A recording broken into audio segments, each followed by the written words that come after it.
Vou apresentar o projeto sobre dimensionamento de fundações profundas. Esse dimensionamento foi para um edifício solar do Bem-Te-Vis, cujo ele fica na Avenida Central de Colina de Laranjeiras, na Serra. Esse trabalho está sendo apresentado por mim, José Pedro Gonçalves Amâncio, também pelo meu colega de classe, Daniel da Costa Gomes. Nosso professor que orientou esse trabalho é o João Vitor Camilo. Pois bem, o que vamos apresentar nesse projeto? Iremos aqui apresentar o empreendimento que foi proposto pelo professor. E nesse contexto desse projeto, ele nos colocou para a gente a planta com os pilares, com o seu modelo arquitetônico, também disponibilizou para a gente o terreno. Então, ali nós tivemos a leitura do perfil geográfico, e aí, a partir desse perfil geográfico, nós podemos fazer os nossos cálculos e, assim, ter a solução técnica para qual tipo de destaque nós iremos utilizar.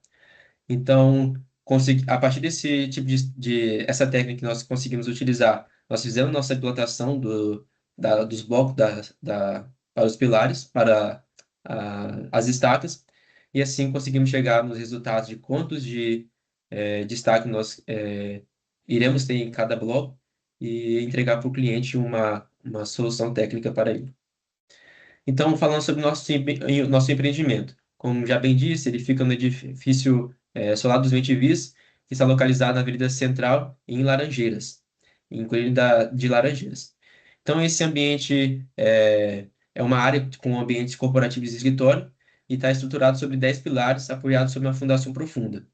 Então, o ambiente corporativo aqui, que iremos apresentar agora, ele tem aí dois ambientes corporativos e um escritório, e aqui nele já está expressamente colocado a carga que atua sobre cada pilar, e assim que nos auxiliou a chegar ao resultado sobre as nossas fundações. Então, o pilar P1 até o pilar P10, aqui nós temos variações ali entre um tamanho de pilar de 40 por 15, de 20 por 20 e de 30 por 30. E aí também as suas cargas variando de 1.000 até 2.000 quilonewtons por aí. Dando seguimento, então, quanto à leitura do terreno, aqui basicamente é o resumo, né, do nosso perfil do solo. Mas a seguir eu vou abrir em outro formato, mas basicamente nosso solo aí, ele tem aí uma parte muito com uma resistência muito baixa, sendo essa primeira camada. é, Entre 2,5 a 6,8 aí a gente consegue observar um ganho lá no que o nosso solo ele tem uma característica mais rígida, né? Então, mais resistente a essa profundidade. E mais à frente, mais profundo, a resistência acaba tendo um ganho muito grande. Então, nosso solo é bem variado e, de fato, de acordo com o que a gente vai aprofundando, aí a gente consegue chegar no impenetrável, né? Que é a nossa camada aí de melhor proveito. Porém, nem sempre é mais viável devido à profundidade que a gente vai ter que cravar o nosso stack. Então, mediante isso, com base nos nossos cálculos, a gente identificou a profundidade ideal para que eu também consiga promover certos ganhos e economia para o meu cliente. Então, abrindo agora o meu perfil, abrir aqui rapidamente o meu perfil no detalhe.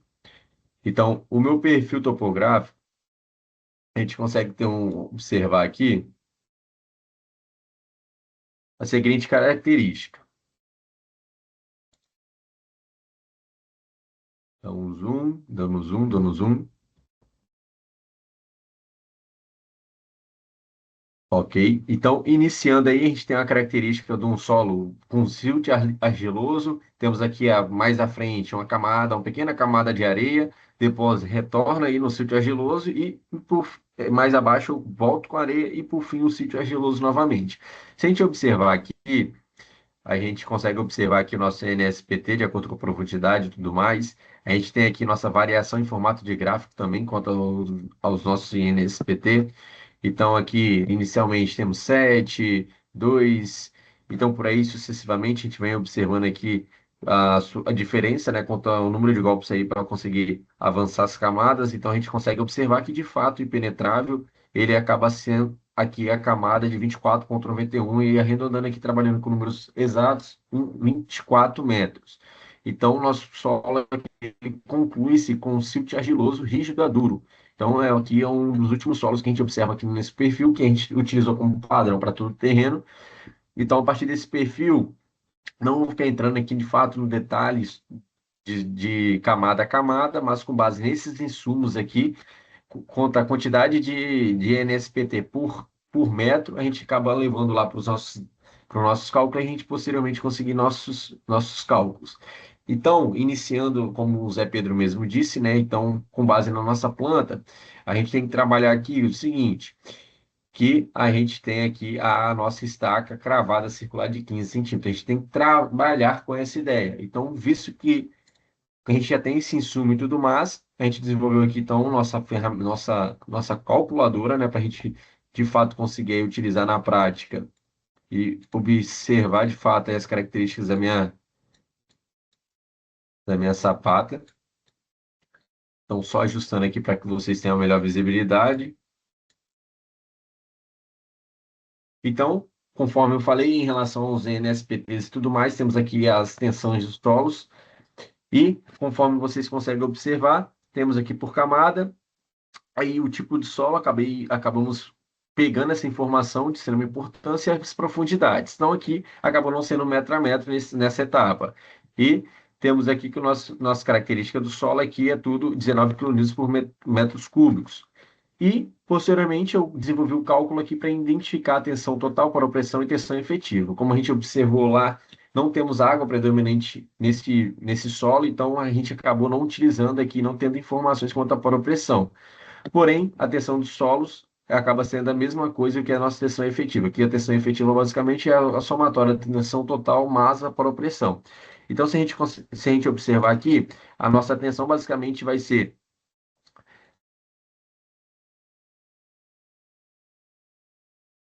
Tá travando aqui para mim. Você tá habilitado, Zé? Sim. Isso. Então, agora vai dar para mim clicar da maneira que eu gostaria. Então, aqui basicamente é a minha profundidade versus a minha característica do solo. Então, a partir daí eu consigo achar minha tensão total. Basicamente essa é a ideia. Então, eu fiz aqui para todas as camadas para posteriormente eu conseguir identificar minha tensão efetiva. Feito isso, eu consegui identificar que qual que seria a resistência do meu solo a essas profundidades. Então, esse foi o meu primeiro ponto. O segundo ponto foi encontrar a resistência de ponta. Então, a resistência de ponta, eu já trabalhei metro a metro aqui para mim ser mais fácil de eu trabalhar e identificar de fato aqui qual que seria a minha metragem ideal para a minha aprofundação. Então, meu tipo de solo aqui também eu vim repetir essa informação de acordo com minha profundidade. Temos aqui meu K sendo o valor tabelado, então, de acordo com minha característica do solo, eu tenho um valor correspondente a K. E meu número aqui, o SPT, onde minha estaca ela seria apoiada. Então, a cada metro aqui eu coloquei o SPT, correspondente que está lá no nosso exemplo, lá no nosso PDF. Então, com base nas informações do NSPT e do meu K, eu preciso aqui do meu AP, que seria a minha área da estaca, meu PR ao quadrado. Então, nesse caso aqui, a gente considerou que o meu, o meu R aqui seria, né, o diâmetro sendo 0,15 dividido por 2, aí, que dá aproximadamente aí 0,76. Enfim, então, com base nisso, eu consegui aí encontrar a área da minha estaca, e o F1 também é um valor aí que a gente consegue observar na tabela. É um valor tabelado de acordo com a minha característica do solo, tá? Então, após eu conter todas essas informações, eu consigo vir aqui na minha resistência de ponta e identificar ela de fato aqui por camada. Então, minha resistência de ponta é basicamente aí meu K vezes o meu NP, que seria meu SPT, isso dividido por F1, ou no final eu posso dividir por F1, mas nesse caso eu acabei de já dividindo por F1, multiplicado aí pela minha área da estaca. Então, basicamente, esse é o cálculo que eu faço para identificar minha resistência de ponta. A partir daí, eu venho e faço as demais resistências. Então, lembrando que nesse caso aqui a gente não faz o somatório da etapa da camada anterior, somente na resistência lateral. Então, minha resistência de ponta aqui eu consigo ver quanto é resistente o meu solo naquela profundidade. Então, após a resistência de ponta, eu também vim já desenvolvendo a minha resistência lateral da estaca, já por todas as camadas, e como vocês conseguem observar, também eu tenho que trazer aqui a informação do tipo de solo, que é essa informação de extrema importância. Sendo assim, eu tenho o meu U, que é meu perímetro da estaca, que aí seria 2 vezes 2πr, né? Então, 2 vezes π vezes r. Eu tenho aqui também o meu percentual aqui, que também é um valor tabelado. Então, com base nessa informação aqui, a partir da tabela, eu consigo pegar essa informação e trago para cá. Então, essa informação aqui é correspondente ao tipo do solo. Eu tenho aqui o meu K. O meu K aqui, ele, como eu já disse, ele é um valor tabelado anteriormente. Então, o meu K aqui eu também consigo observar que ele, a partir da característica do meu tipo de solo, eu consigo visualizar o valor dele, com tudo tabelado também. E tem o meu NL aqui, que seria meu NSPT de cada camada, que é o valor similar à resistência de ponta que a gente viu anteriormente. Sendo assim, eu tenho a minha variação aqui, nesse caso, como eu trabalhei por metro, minha variação do solo aqui também seria por metro. Então, tudo acabou ficando 1. E meu F2 é basicamente 2 vezes meu F1. Basicamente, essa é a ideia do F2. E é tabelado também isso, que é 2 vezes o F1. Então, por fim, aqui eu tenho minha resistência lateral. Então, basicamente, minha resistência lateral, eu tenho que pegar algumas dessas informações. Então, aqui basicamente seria o meu U dividido pelo meu F2. Deixa eu ver aqui para a gente ver. O meu U dividido pelo meu F2, vezes aqui o meu percentual aqui, vezes o meu K, que é o valor tabelado, vezes meu NSPT, e por fim aqui eu tenho a minha variação aí das camadas. Então, fazendo todo esse cálculo, eu consegui identificar a minha resistência lateral da estaca naquela camada. Porém, contudo, aqui eu já faço algo diferente do resistência de ponta. Eu somo o valor acumulado da etapa anterior. Então, aqui nessa coluna S, eu identifico minha resistência lateral e na minha coluna T, eu identifico a minha resistência lateral acumulada. Show? Então, basicamente foi assim que a gente desenvolveu, né, essa calculadora. E a partir daí, eu venho e identifico aqui de fato a quantidade de sacos que eu preciso. Então, com base na minha carga, que o Zé Pedro informou anteriormente, eu consigo visualizar aqui, com base nessas informações, buscar a informação que eu preciso para a minha profundidade da minha estaca e saber quanto que ela é resistente para me saber a quantidade. Então, aqui, basicamente, eu identifiquei que o meu Pilapinhão precisa de uma carga de 1.000 kN. Então, para mim identificar aqui uma carga de 1.000 kN, poderia parar aqui em qual etapa? Então, aqui eu consegui observar, ó, que seria 12,6. Então, nesse caso, como eu trabalhei por metro, vai pegar o maior valor mais próximo. Então, como está com forma, então aqui pegou o 13, beleza? Minha resistência de ponta, ele veio aqui no 13 e pegou minha resistência de ponta, 202,38. Veio aqui e pegou minha resistência lateral, que é o valor que eu encontrei aqui do outro lado. Então, minha resistência lateral também está aqui. Só que aí eu tenho que lembrar que eu tenho que pegar os valores, eu tenho as informações características e os admissíveis. As cargas admissíveis, eu tenho aqui um fator aqui que eu acabo pegando a carga e dividindo ela por 2, reduzindo assim ela. Então, aqui é a margem de segurança. Então, eu acabo fazendo essa divisão aqui, dividindo por 2, tanto minha resistência de ponta e a lateral, e a partir daí eu consigo visualizar o quão é resistente a minha estaca. Então, nesse caso aqui, a minha resistência total acabou ficando em 315. Então, visto que eu tenho uma carga aqui necessária aqui, atuante aqui nesse pilar de 1.000, basicamente eu pego e faço a divisão. Então, eu pego 1.000, divido pela quantidade aqui da minha resistência, e nesse caso aqui acabei pegando um valor redondo, né? Também trabalha com valor exato. Então, visto que eu tenho a carga, eu acabo fazendo a divisão pela minha resistência total da minha estaca, eu consigo identificar a quantidade de estacas necessariamente perdão, na minha estrutura. Então, no meu pilar P1, eu preciso de 4 estacas, no pilar P2, 6, assim sucessivamente. E aqui abaixo já é uma tabela mais resumida, praticamente, é o que a gente fez aqui em cima, porém resumida, né? É o que a gente acabou até mesmo utilizando no nosso esboço aí, no nossa planta baixa aí das estacas. Então, aqui eu tenho a quantidade, minha referência, meu pilar, né? O diâmetro, conforme a gente conversou, é 0,15. Meu comprimento, de acordo com cada camada. perdão, cada perfil, então cada perfil vai ter uma profundidade diferente, e a quantidade de destaques, que é basicamente o que eu identifiquei aqui nessa lateral direita. E acabei repetindo aqui a informação para ficar claro, né, sobre que a nossa estaca em abordagem é a estaca cravada circular.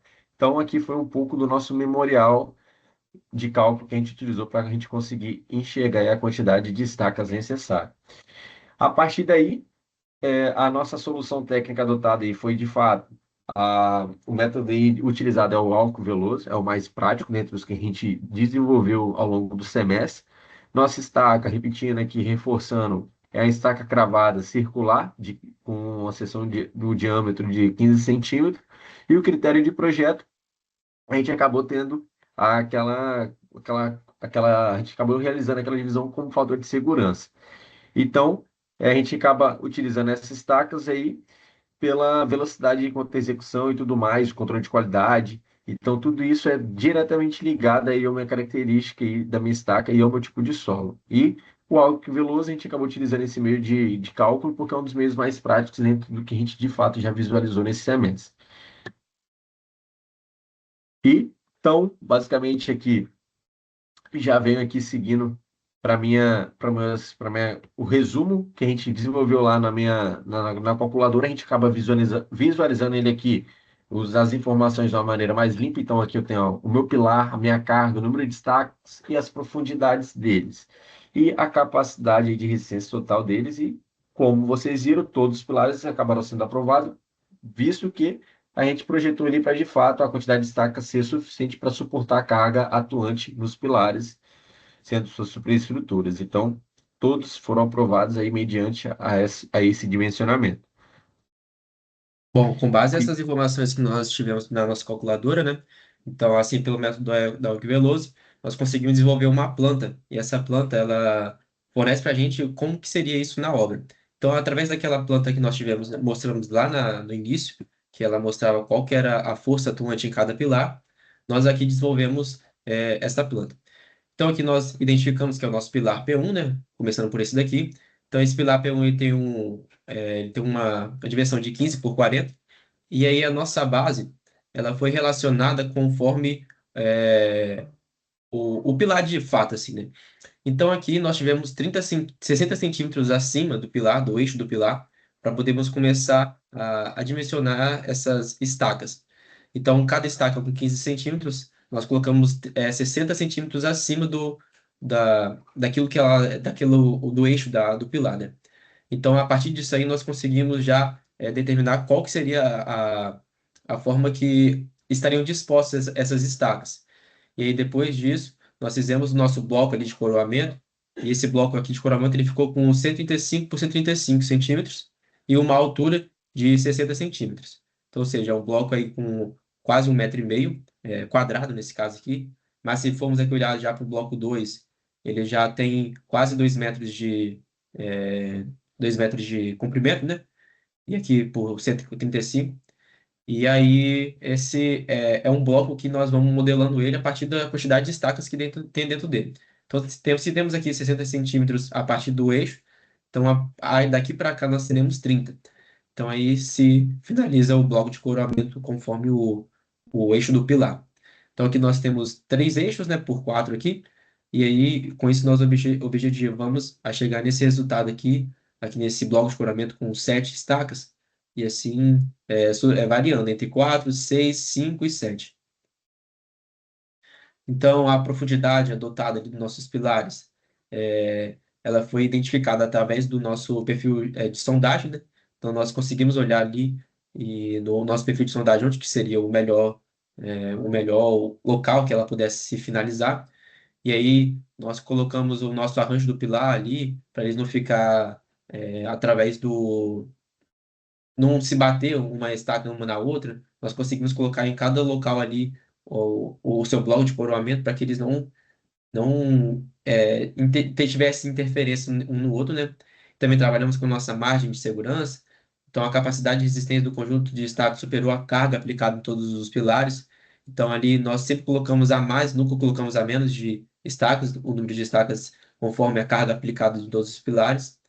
E a viabilidade executiva, né? Então, essas estacas cravadas circular é uma escolhida no mercado, assim, por ter um comportamento assim predominante no silt argiloso do terreno, e também com uma rotina construtiva do empreendimento, assim como ela sempre é entregada.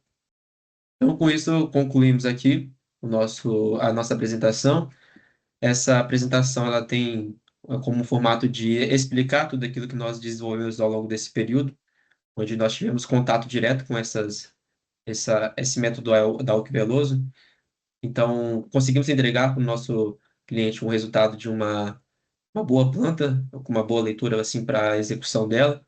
E essa solução que nós adotamos é uma de fundação profunda, é tecnicamente assim viável para os 10 pilares do edifício solar, dos bem-te-vís, né? E as estacas estão totalmente dimensionadas a partir da interpretação do boletim de sondagem que também nos foi fornecido. Então, a capacidade existente verificada e compatível com a carga atuante de cada pilar, assim nós conseguimos entregar o nosso projeto. E assim o projeto está pronto para seguir as próximas etapas do detalhamento executivo, conforme a gente já colocou aqui a nossa planta. No mais, nós agradecemos pela participação e apresentação aqui e ficamos abertos também a comentários e perguntas de pertinência sobre os projetos. Obrigado.